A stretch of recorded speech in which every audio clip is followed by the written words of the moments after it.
Here is a complete audio recording of the Whistleblower Complaint released in the media and to the public on Thursday, September 26, 2019. I am reading the text as published by the New York Times. The document is 9 pages of single-space type, amounting to about 4,500 words. The identity of the author is unknown as of September 30th, when this recording was made. The document has the heading Unclassified, August 12, 2019. Note: the term inter alia may be taken to mean, among other things, the Honorable Richard Burr, Chairman, Select Committee on Intelligence, United States Senate. The Honorable Adam Schiff, Chairman, Permanent Select Committee on Intelligence, United States House of Representatives. Dear Chairman Burr and Chairman Schiff, I am reporting an urgent concern in accordance with the procedures outlined in 50 U.S.C. Section 3033 K5A. This letter is unclassified when separated from the attachment. In the course of my official duties, I have received information from multiple U.S. government officials that the President of the United States is using the power of his office to solicit interference from a foreign country in the 2020 U.S. election. This interference includes, among other things, pressuring a foreign country to investigate one of the President's main domestic political rivals.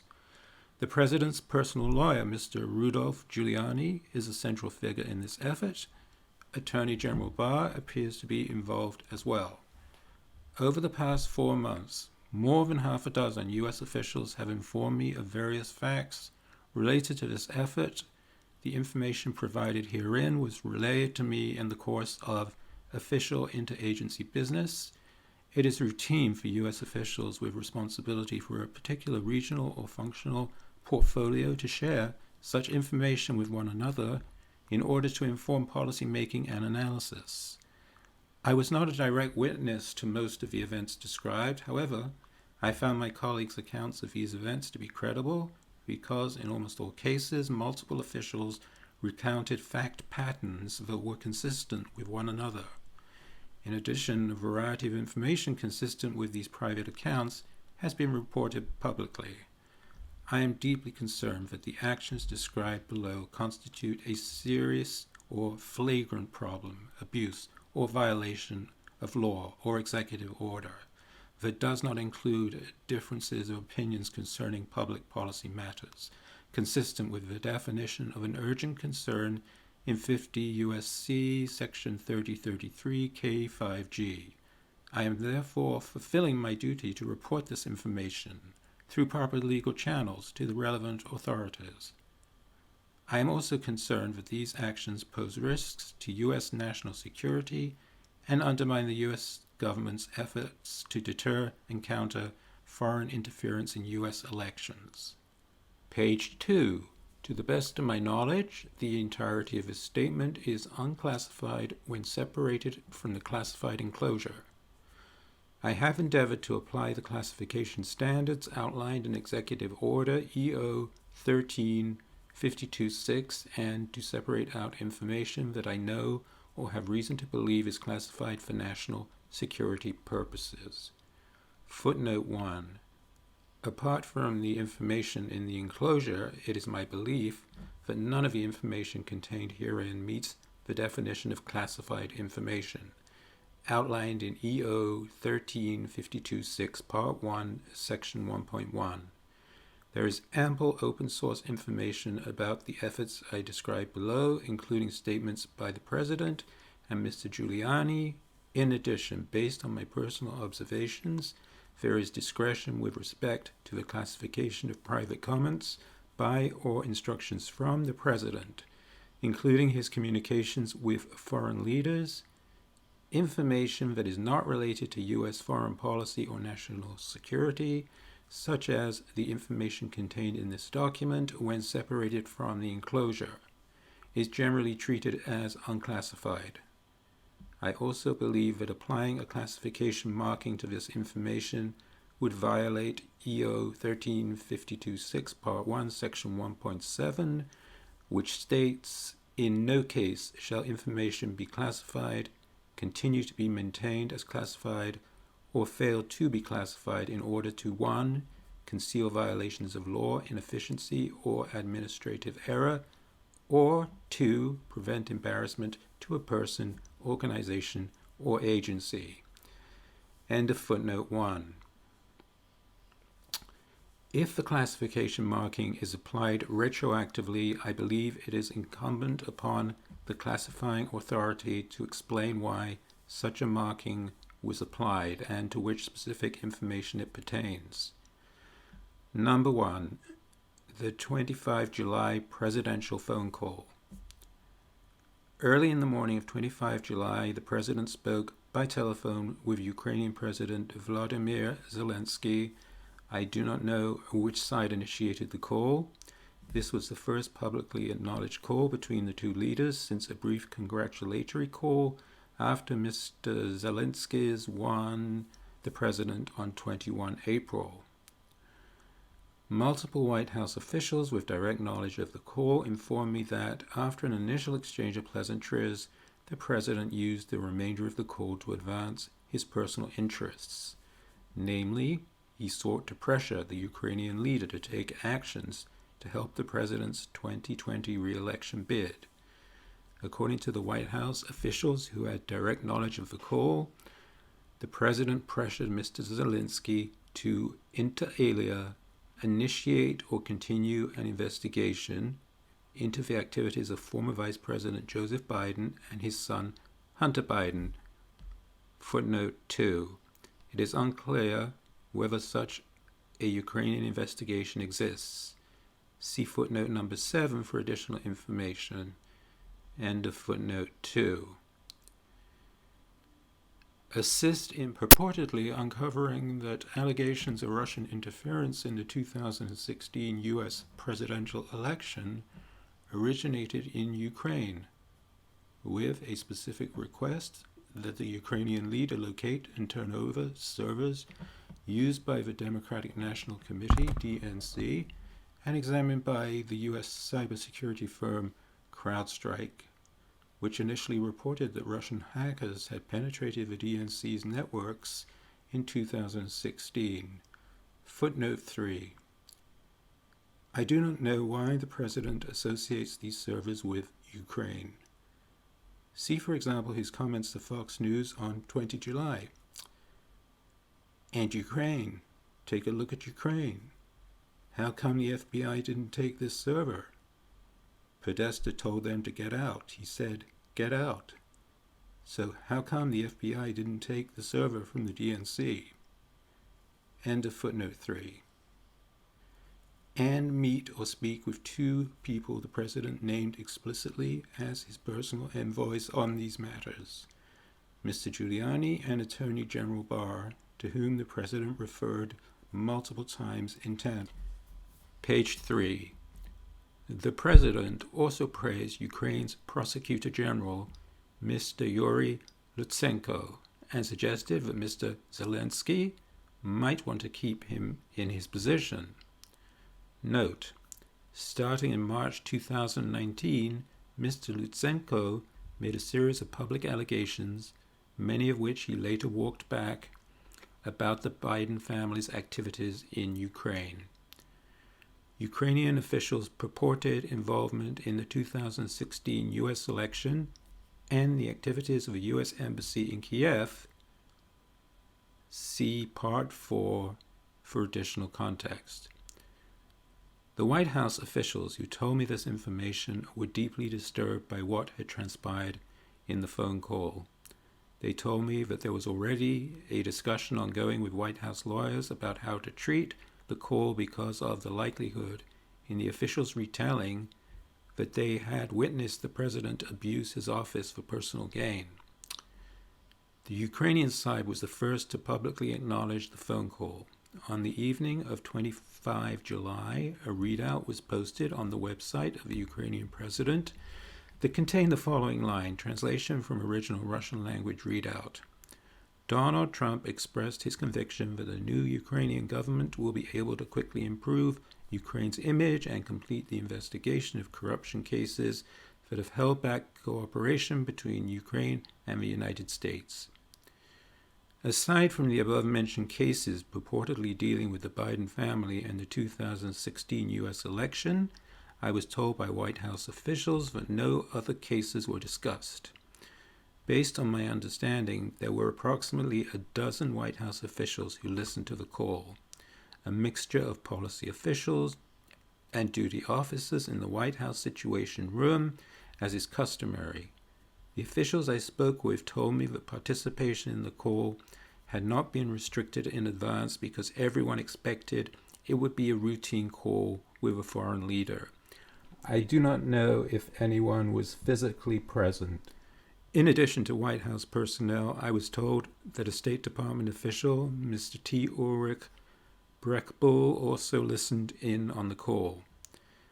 I was not the only non-White House official to receive a readout of the call. Based on my understanding, multiple State Department and intelligence community officials were also briefed on the contents of the call as outlined above.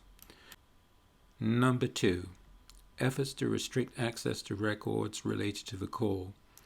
In the days following the phone call, I learned from multiple U.S. officials that senior White House officials had intervened to lock down all records of the phone call, especially the official word-for-word transcript of the call that was produced, as is customary, by the White House Situation Room. This set of actions underscored to me that White House officials understood the gravity of what had transpired in the call. White House officials told me that they were directed by White House lawyers to remove the electronic transcript from the computer system in which such transcripts are typically stored for coordination, finalization, and distribution to cabinet-level officials. Page 4. Instead, the transcript was loaded into a separate electronic system that is otherwise used to store and handle classified information of an especially sensitive nature.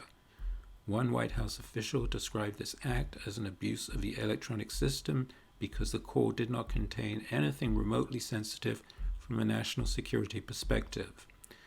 I do not know whether similar measures were taken to restrict access to other records of the call, such as contemporaneous handwritten notes taken by those who listened in.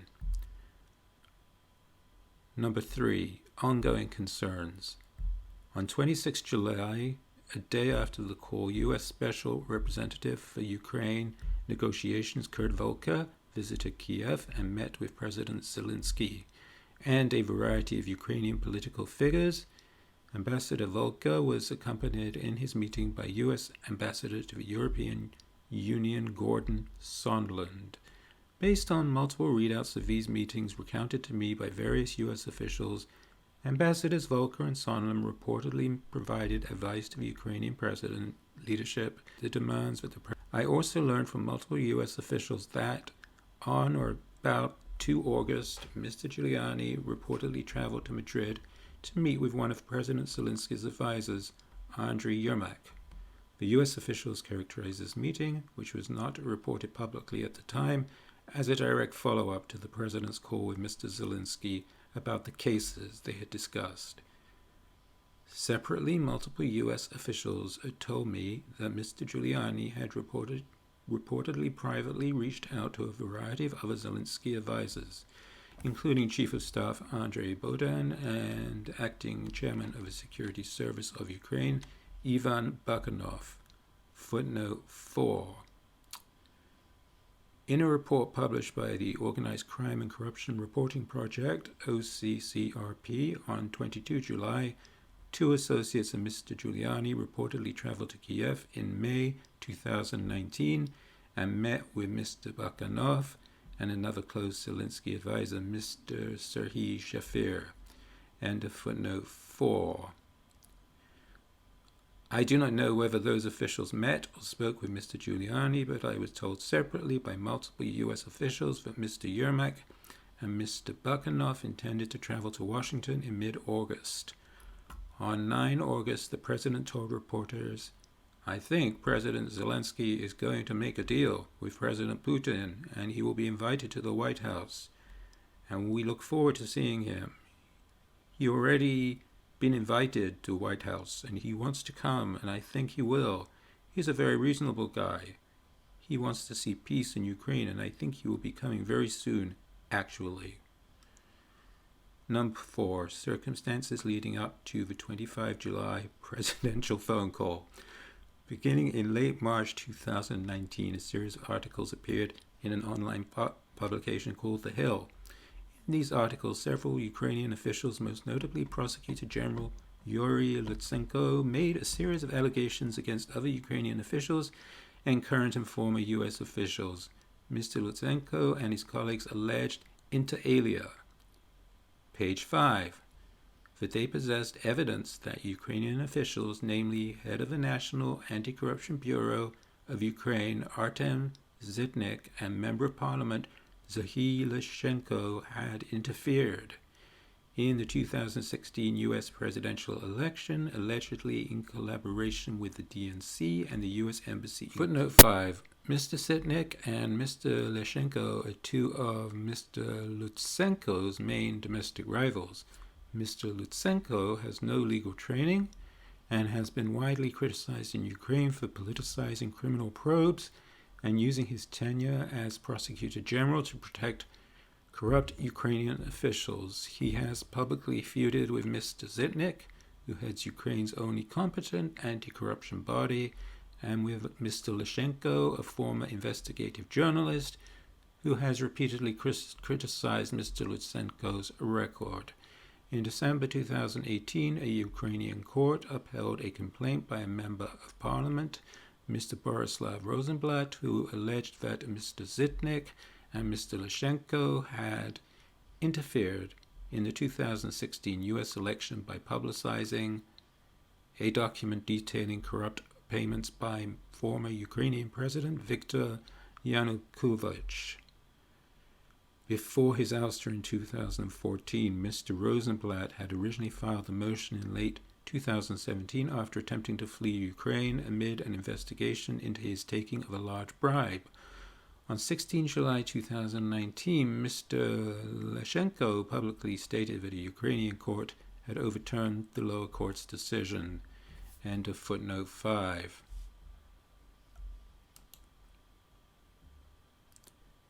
That the U.S. Embassy in Kiev, especially U.S. Ambassador Marie Yovanovitch, who had criticized Mr. Lutsenko's organization for its poor record on fighting corruption, had allegedly obstructed Ukrainian law enforcement agencies' pursuit of corruption cases, including by providing a do not prosecute list, and had blocked Ukrainian prosecutors from traveling to the United States expressly to prevent them from delivering their evidence about the 2016 U.S. election.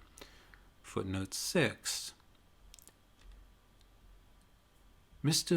Lutsenko later told Ukrainian news outlet The Babel on 17th of April that Ambassador Yovanovitch had never provided such a list and that he was in fact the one who requested such a list. End of footnote 6. That former Vice President Biden had pressured former Ukrainian President Petro Poroshenko in 2016 to fire then Ukrainian Prosecutor General Viktor Shokin in order to quash a purported criminal probe into Burisma Holdings, a Ukrainian energy company on whose board the former Vice President's son Hunter sat. Footnote 7. Mr. Lutsenko later told Bloomberg on 16 May that former Vice President Biden and his son were not subject to any current Ukrainian investigations and that he had no evidence against them. Other senior Ukrainian officials also contested his original allegations. One former senior Ukrainian prosecutor told Bloomberg on 7 May that Mr. Shokin, in fact, was not investigating Burisma at the time of his removal in 2016. End of footnote 7. In several public comments, Mr. Lutsenko also stated that he wished to communicate directly with Attorney General Barr on these matters. Footnotes 8 and 9. Footnote 8. See, for example, Mr. Lutsenko's comments to The Hill on 1 and 7 April and his interview with the Babel on 17 April, in which he stated that he had spoken with Mr. Giuliani about arranging contact with Attorney General Barr. Footnote 9. In May, Attorney General Barr announced that he was initiating a probe into the origins of a Russian investigation. According to the above-referenced OCCRP report, 22 July, two associates of Mr. Giuliani claimed to be working with Ukrainian officials to uncover information that would become part of this inquiry. In an interview with Fox News on 8 August, Mr. Giuliani claimed that Mr. John Durham, whom Attorney General Barr designated to lead the probe, was spending a lot of time in Europe because he was investigating Ukraine. I do not know the extent to which, if at all, Mr. Giuliani is directly coordinating his efforts on Ukraine with Attorney General Barr or Mr. Durham. End of footnote 9. The allegations by Mr. Lutsenko came on the eve of the first round of Ukraine's presidential election on 31 March.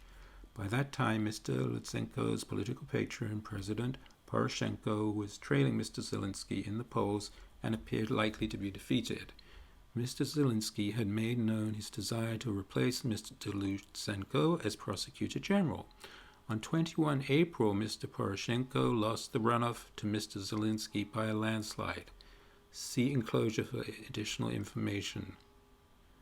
Page 6. It was also publicly reported that Mr. Giuliani had met on at least 2 occasions with Mr. Lutsenko, once in New York in late January and again in Warsaw in mid-February. In addition, it was publicly reported that Mr. Giuliani had spoken in late 2018 to former Prosecutor General Shokin in a Skype call arranged by 2 associates of Mr. Giuliani. Footnote 10. See, for example, the above-referenced articles in Bloomberg's 16 May and OCCRP 22 July. End of footnote 10.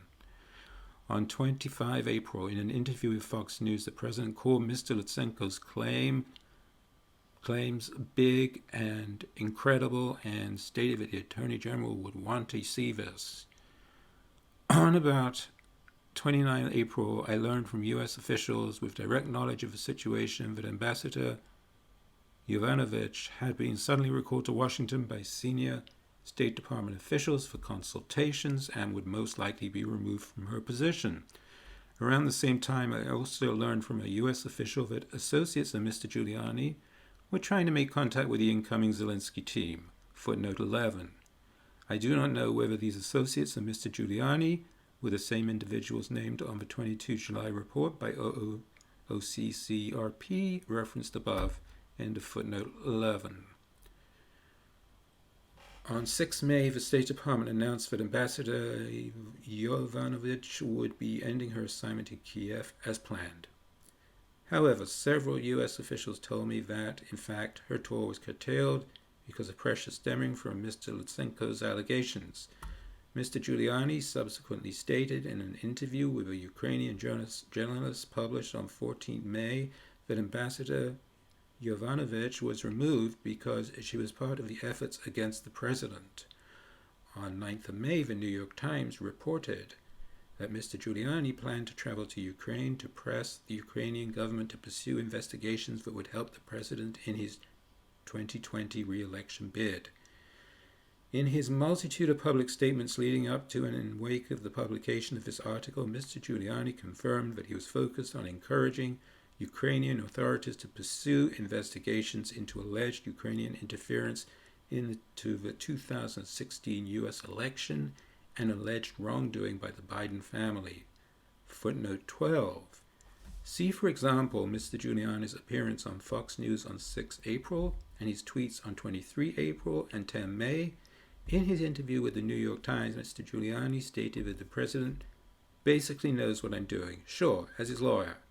Mr. Giuliani also stated, we're not meddling in an election, we're meddling in an investigation, which we have a right to do. There's nothing illegal about that. Somebody would say it's improper, and this isn't foreign policy. I'm asking them to do an investigation that they're doing already, and that other people are telling them to stop, and I'm going to give them reasons why they shouldn't stop, because that information will be very, very helpful to my client and may turn out to be helpful to my government. End of footnote 12. On the afternoon of 10 May, the president stated in an interview with Politico that he planned to speak with Mr. Giuliani about the trip. A few hours later, Mr. Giuliani publicly cancelled his trip, claiming that Mr. Zelenskyy was surrounded by enemies of the US president and of the United States. On 11 May, Mr. Lutsenko met for 2 hours with President-elect Zelenskyy. According to a public account given several days later by Mr. Lutsenko publicly stated that he had told Mr. Zelenskyy that he wished to remain as prosecutor. Page 7. Starting in mid-May, I heard from multiple U.S. officials that they were deeply concerned by what they viewed as Mr. Giuliani's circumvention of national security decision-making processes to engage with Ukrainian officials and relay messages back and forth between Kiev and the president. These officials also told me that State Department officials, including Ambassadors Volker and Sondland, had spoken with Mr. Giuliani in an attempt to contain the damage to U.S. national security, and that Ambassadors Volker and Sondland during this time period met with members of the new Ukrainian administration and, in addition to discussing policy matters, sought to help Ukrainian leaders understand and respond to the differing messages they were receiving from official U.S. channels on the one hand and from Mr. Giuliani on the other. During this same time frame, multiple U.S. officials told me that the Ukrainian leadership was led to believe that a meeting or phone call between the president and President Zelenskyy would depend on whether Zelenskyy showed willingness to play ball on the issues that had been publicly aired by Mr. Lutsenko and Mr. Giuliani. Note, this was the general understanding of the state of affairs as conveyed to me by U.S. officials from late May into early July. I do not know who delivered this message to the Ukrainian leadership or when. See enclosure for additional information. Shortly after President Zelenskyy's inauguration, it was publicly reported that Mr. Giuliani met with 2 other Ukrainian officials, Ukraine's Special Anti-Corruption Prosecutor, Mr. Nazar Kolodnitsky, and a former Ukrainian diplomat named Andrei Telizhenko. Both Mr. Kolodnitsky and Mr. Telizhenko are allies of Mr. Lutsenko and made similar allegations in the above-mentioned series of articles in The Hill.